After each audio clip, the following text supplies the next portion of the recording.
नमस्कार आप सभी को।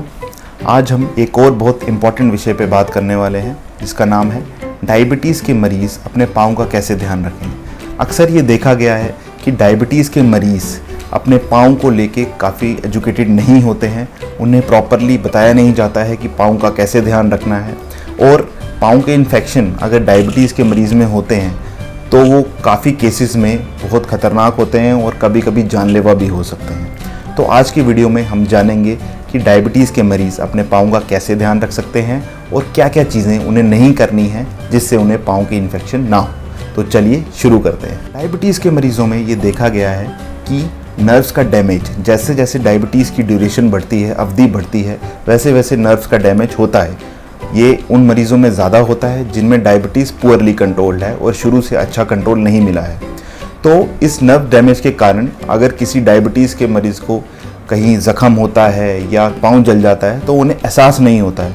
जैसे नॉर्मल मरीज़ को अगर पाँव में इन्फेक्शन होगा या पाँव में कोई ज़ख़म होगा या बहुत ही गर्म चीज़ लगेगी तो वो एकदम पाँव को पीछे खींच लेंगे और अपने पाँव को जलने से बचा लेंगे। लेकिन डायबिटीज़ के मरीज़ों में क्योंकि नर्व्स का डैमेज हो गया है इसलिए उन्हें पता नहीं लगता है, सेंसेशन नहीं रहती है कि पाँव में इन्फेक्शन हो रहा है और या पाँव जल रहा है। तो ये एक सबसे इम्पॉर्टेंट कारण है कि डायबिटीज़ के मरीज़ों में पाँव की इन्फेक्शन ज़्यादा होती है।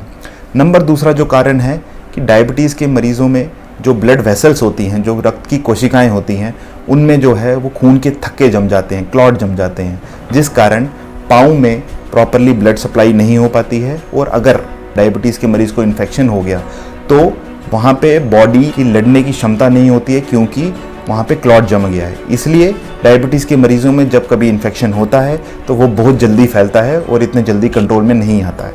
अब हम जानेंगे कि डायबिटीज़ के मरीज़ों को कैसे अपने पाँव की केयर करनी चाहिए।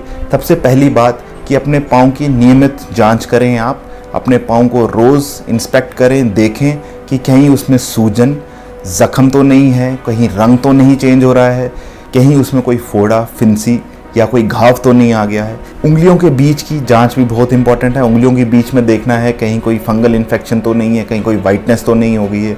यूजुअली जो वाइटनेस होती है या कुछ डिस्चार्ज होता है उंगलियों के बीच में वो यूजुअली फंगल इन्फेक्शन के कारण होता है। नंबर दूसरा पॉइंट कि आप अपने पाँव की नियमित सफाई करें। सफाई कैसे करनी है?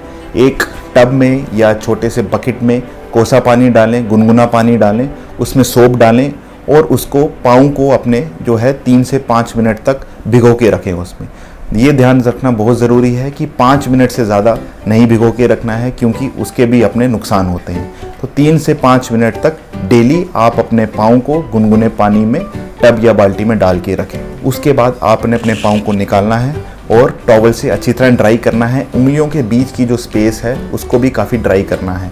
ड्राई करने के बाद पाँव के ऊपरी वाले हिस्से में और नीचे वाले हिस्से में वैसलीन या ग्लिसरीन लगा सकते हैं।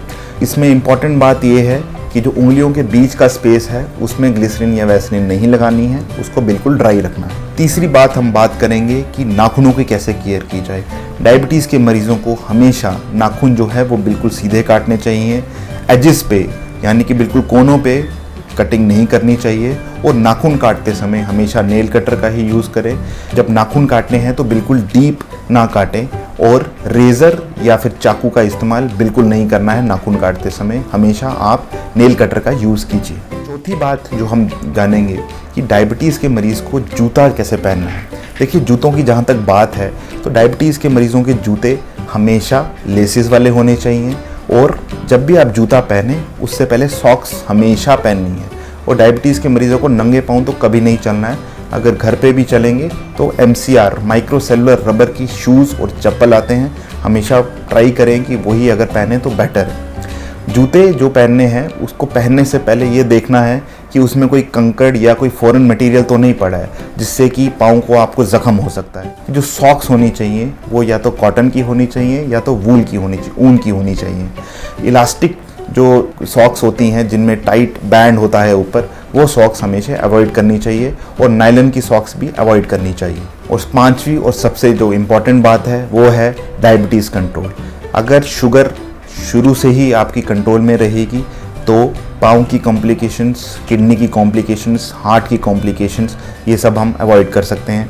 लेकिन अगर शुगर शुरू से ही अनकंट्रोल्ड है तो डायबिटीज़ में ये कॉम्प्लिकेशंस आपको होंगी और जल्दी होंगी। तो इसलिए अपनी शुगर को कंट्रोल करना सबसे इम्पॉर्टेंट प्रायोरिटी होनी चाहिए। और आखिरी बात कि डायबिटीज़ के मरीज़ जब भी सर्दियों में ब्लोअर या गर्म पानी की बोतल का इस्तेमाल करें तो अपने नज़दीकी किसी भी रिलेटिव या घर में कोई भी है उनको बोलना है कि आप पहले इसका टेम्परेचर चेक कीजिए कि ये ज़्यादा गर्म तो नहीं है। अगर वो बोलेंगे ठीक है ये वार्म है थोड़ी सी, इसको आप रख सकते हैं, तभी आप रखें। बहुत ज़्यादा गर्म चीज़ों को हमेशा अवॉइड करना है, क्योंकि एक बार अगर आपका पाँव जल गया तो वो बहुत ही ख़तरनाक होगा। तो उम्मीद है आप सबको पाँव की केयर करनी है डायबिटीज़ में, वो सब बातें कुछ पता लगी होंगी। आपके जो भी कमेंट्स हैं, सुझाव हैं, आप हमें कमेंट बॉक्स में बताएं। मिलते हैं अगली वीडियो में। नमस्कार।